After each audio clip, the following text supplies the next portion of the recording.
Welcome to the Dietary Divas. My name is Nicole Kemp, and I'm here with my fellow divas, Kelly Burgess. Hello. And Sarah Shamha. Hi. And today we're talking about juicing versus smoothies. Good topic, right? I think so. That's right. I think so. Because in the nutrition world, there is always a new trend out there that talks about getting you skinny in no time. And this year, it was no different. It was all about the base. The base and the liquid diets. Now, don't get me wrong. I enjoy a smoothie and a juice every now and then myself. But we want to make sure we educate you today so that way you know how to utilize it in your healthy meal plan instead of just, getting a cup full of sugar. Because there's a big difference between a juice and a smoothie. Yes. And we want to know if you know the difference. Because you could just be getting on that bandwagon with the rest of them, trying to follow these funky nutrition trends that keep coming out year after year. So we're here to educate you.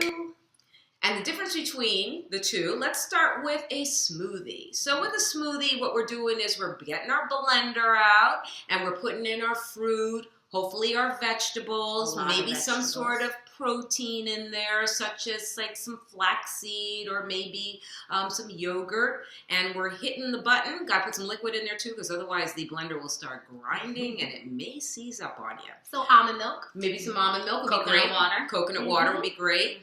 Throw that in, hit the button, blend it all up, put in a straw, or just maybe knock that back. Down the hatch. Delicious! Also filling, because we got some fiber and protein in there. Now, if instead we're doing more of a juice, what we're doing is using one of those machines that we put in the fruit, maybe put in some vegetables, and we turn it on. It kicks the juice out one side, and all of the rest of the stuff goes out the other. The good stuff. Yeah, and what do we do with that stuff, ladies? Well, in nutrition books, they say you have to make a nice muffin out of it. But are you doing that? No. Don't think so. Don't Garbage. think so. So where's it going? Yeah, it either goes to the groundhog in the backyard if you're composting, or it ends up going into the trash can and then into a trash container and then to a landfill. Not very environmentally conscious, folks. Not at all. No. And go ahead and try to drink a juice as a meal replacement. You will be starving. Yes. Because it lacks protein. Been there, done that, and I was craving a cheeseburger. Cheeseburger? Cheeseburger. Oh, my. Speaking of cheeseburgers, you want to make sure that you're making your smoothies at home, because if you get a smoothie at like a chain restaurant, that's what you will probably be consuming, the amount of calories of a cheeseburger. Most restaurants, they will serve you a smoothie that don't even have any fruit in it. Nope. And I mean, some of them could be about 600 calories. Now I'm saying, if I'm going to drink a smoothie and it's 600 calories, I might as well eat burger.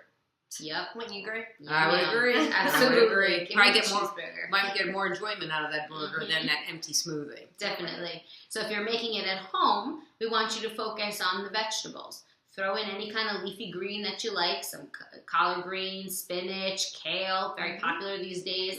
Put them in there. They got lots of nutrients, good source of fiber.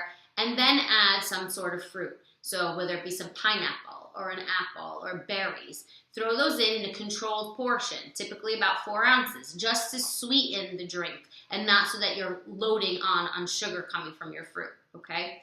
So if you mix those all in together, you're going to get the benefits of this wonderful smoothie. And you also need some sort of a liquid, as we mentioned before. So you can use an unsweetened sort of almond milk or coconut water, and you can add that to your smoothie. If you like cow's milk, you can add the cow's milk to it too. Get some protein. Get some protein. And then the other thing you can consider doing is maybe to bump up the satisfaction of it is to put in some flax meal or even some peanut butter. Chia seeds are also very good as well. Chia seeds are yummy, so Great it makes it taste. omega-3 fatty acids. You got it, and it's heart. a really healthy combination for you. And also watch the portion size. There are some smoothies that could be 8 ounces, which is the right amount, and then you have the mega size. Ooh. This is going to be the 600 calorie one, If not more. depending on where you're getting it from. So make sure that you pay attention to the portion size. And if you're looking for more tips about smoothies and juicing, make sure that you check out our website, dietarydivas.com, and also make sure that you check us out on our social media pages, such as Instagram, Facebook, and Twitter. That's right. And check us out for our next topic. We are the Dietary Divas.